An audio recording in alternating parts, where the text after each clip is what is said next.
Aviation has just unveiled its latest offering, the Airbus A340, a four-engined ultra-long-range plane that will fly further than any other civil aircraft in aviation history.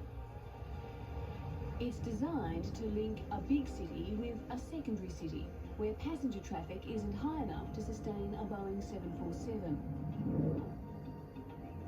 This smaller plane is capable of flying non-stop from New York to Hong Kong, London to Jakarta, Tokyo, Vienna, or Frankfurt to Perth, over 18 hours in the air, 14,500 kilometres non-stop.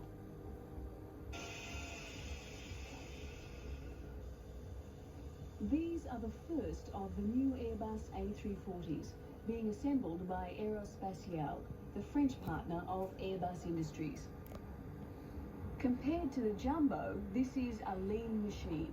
Lightweight composite materials are used wherever possible, a feature Airbus perfected in the earlier A300 series, and these are an integral part of the newest addition to the fleet. And a new wing has been designed, long and narrow like that of a glider. This plane needs all the help it can get to lift 267 tons at takeoff, almost 100 tons more than some other planes in the fleet. And what's more, it has to carry it twice the distance. The wing is very long in relation to the fuselage. A normal wing on a wide-body jet is about 45 metres. This one is 60 metres long, and the wing area is almost 100 square metres more than that of other Airbuses. This broad, wide sweep has been designed for high lift and low drag, making the aircraft more fuel efficient and therefore able to fly further. The wings are attached to the fuselage by an adaptation of car manufacturing techniques.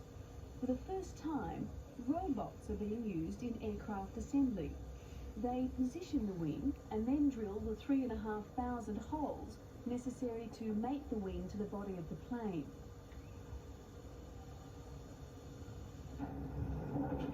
There's no welding or heavy machining done here in Toulouse.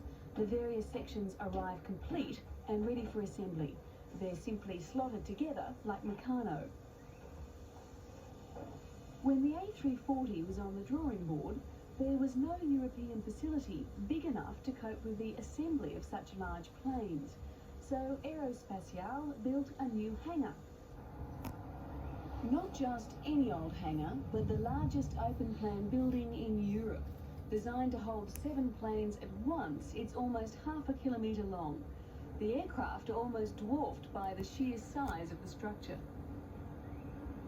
It's only when you stand alongside some of the components of the A340 that you realise how big this aircraft really is. This is the tail of the aircraft, and yet it's got a span bigger than the wingspan of most small business jets. And there's not a lot of wasted space in an aircraft this size either. Inside here are extra fuel tanks. To fly such long distances, the A340 has to carry over 142,000 litres of fuel. In just a few short years, Airbus Industries, with its family of 5 aircraft, has captured 30% of the world market. Along the way, pioneering fly-by-wire controls. In 1975, there was 1 Airbus a month assembled in Toulouse. In 1985, it was 1 a week. And in 1995, it's expected to be 1 a day. And they won't all be long-haul planes. Airbus is considering building a superjet that would seat between 600 and 800 passengers. Boeing's current Jumbo seats 500 passengers at a squeeze. So this would make the Airbus the biggest airliner in the world.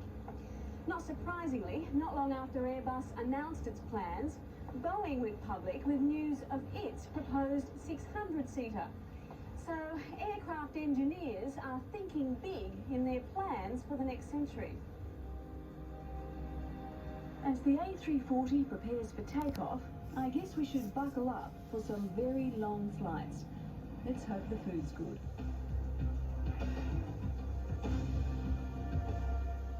Producing a hologram requires very fine detail, as many as 1,000 lines per millimetre. The surface of this has also been etched to reflect light, producing a 3D illusion. However, this is truly sweetness and light, because it is a sweet.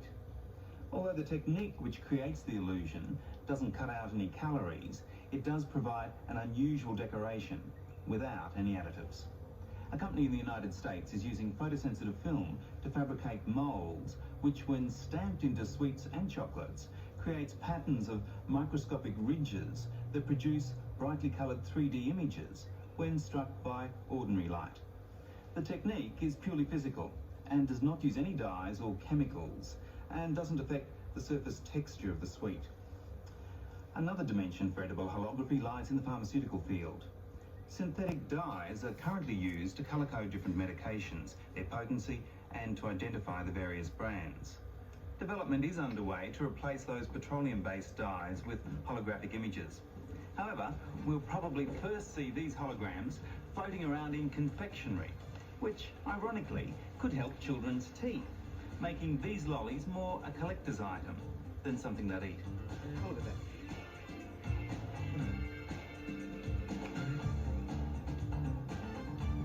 Next week, a game with a real difference. And I didn't even get a hole in one. And after the break, the four-wheeled fortress. See the movie that made Eddie Murphy a legend. The original Beverly Hills Cop.